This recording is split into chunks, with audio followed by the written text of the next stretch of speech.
Disclaimer. I am a law student, and the legal information provided is not legal advice. For that, please hire an attorney.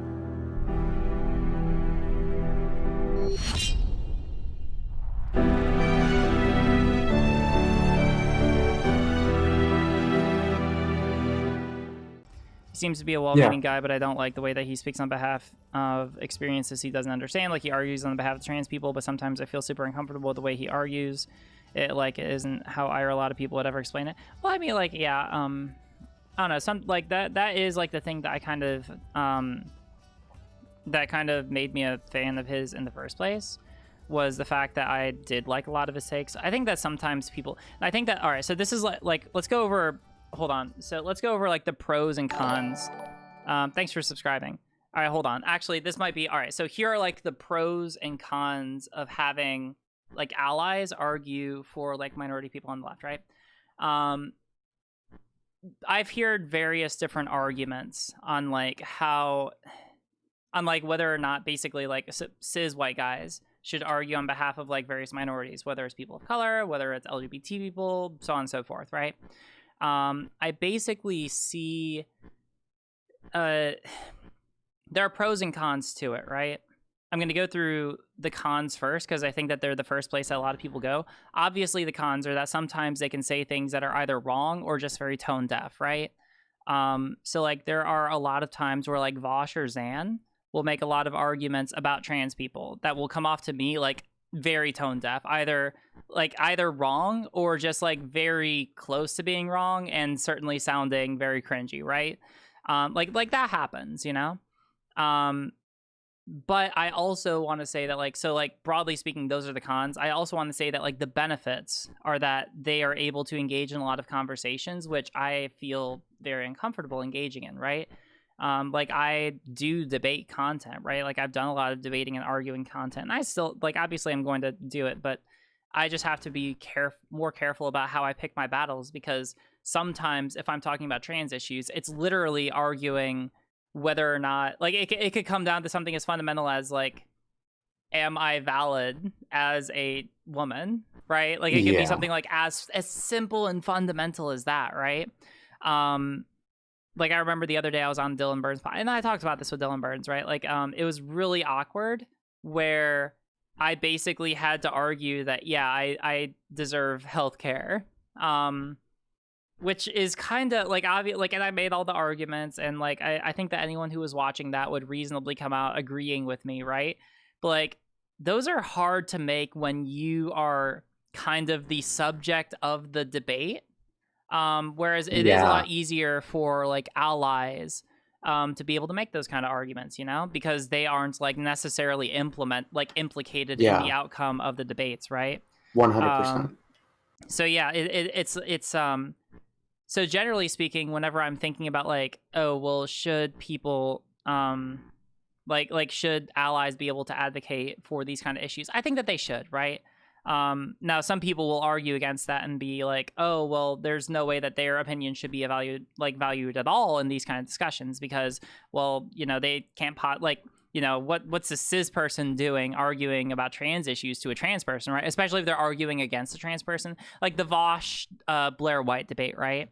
Like that was something that Blair White brought up, is that like, well, you're like a cis guy, or you're not trans, so like how could you sit here and tell me, a trans woman, that I'm wrong, or that I'm irresponsible or whatever, right? And basically to me it goes to like a matter of weight, right? I do think that trans people generally have the advantage of being able to go into these kind of discussions with lived experience and with the knowledge and with like that kind of personal relationship to the subjects being discussed, which does make it more likely that they are going to be accurate, right? But I wouldn't say that that's like singularly determinative, because obviously there are trans people who are wrong. See Blair White, see like Rose of Dawn, et cetera, right?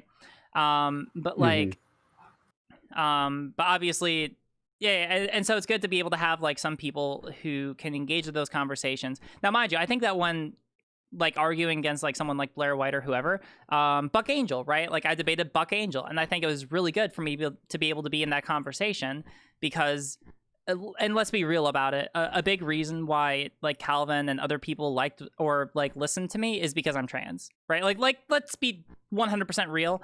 Like that's categorically the reason why like Buck Angel was receptive and that Calvin was receptive to my ideas, right? Like if I was cis, they're like I don't think that they would have been nearly as receptive because they would have come at me with the but aren't you a cis person?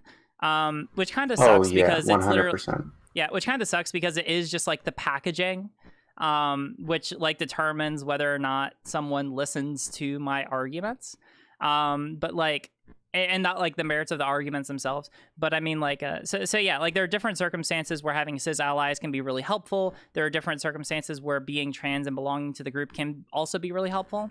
It's just kind of like a balancing act, right? And so for someone like Zan making, it's a tightrope that, but I mean like for someone like Zan going out and making those kind of arguments, I appreciate him doing that, because like it means like he is able to engage in some conversations, which I either feel very uncomfortable doing so or just can't because I don't know, like what if it would mean literally me sitting down and debating someone who would just misgender me the entire time in front of an audience of people who would misgender me, right? Maybe I can do that, but like it would be substantively harder on me than like someone who has no skin in that kind of a game, you know?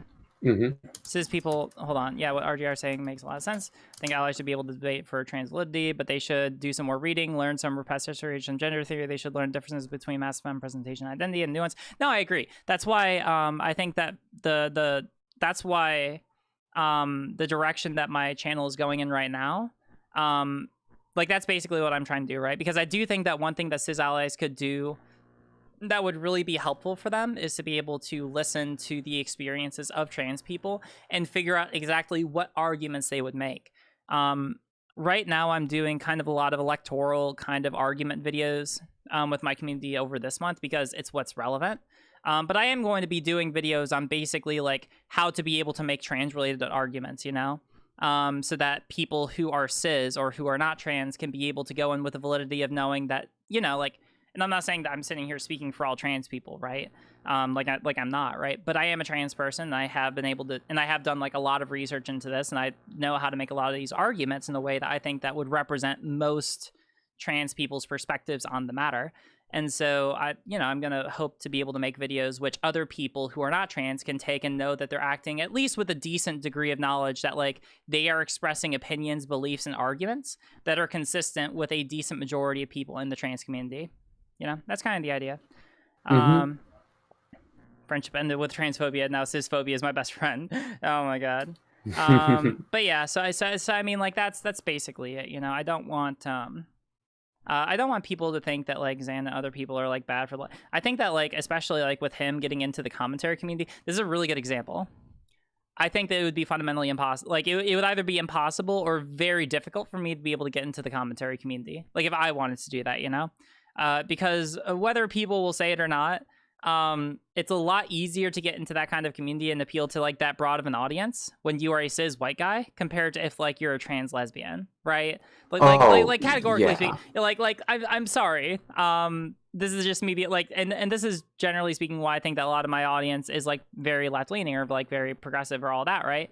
Because I mean like that's the kind of place where I can stake my ground and have like a large audience, you know, that's very accepting and all that. And of course, like political views line up and all that good stuff, yada, yada. But like, if I tried to be like a commentator or whatever, it would just be categorically much more difficult for me.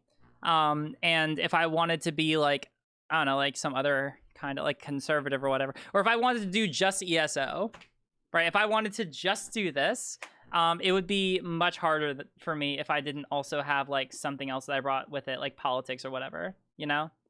Right. Like it would just be much more difficult. So I think the reflexes try to argue that your perspective, argue your perspective against critique. I've tried to engage critique under the perspective of explaining where my view and info is coming from and welcoming someone to correct me. I'm going to acknowledge that tried is doing some heavy lifting. Yeah, I don't know. Yeah, that's my bet.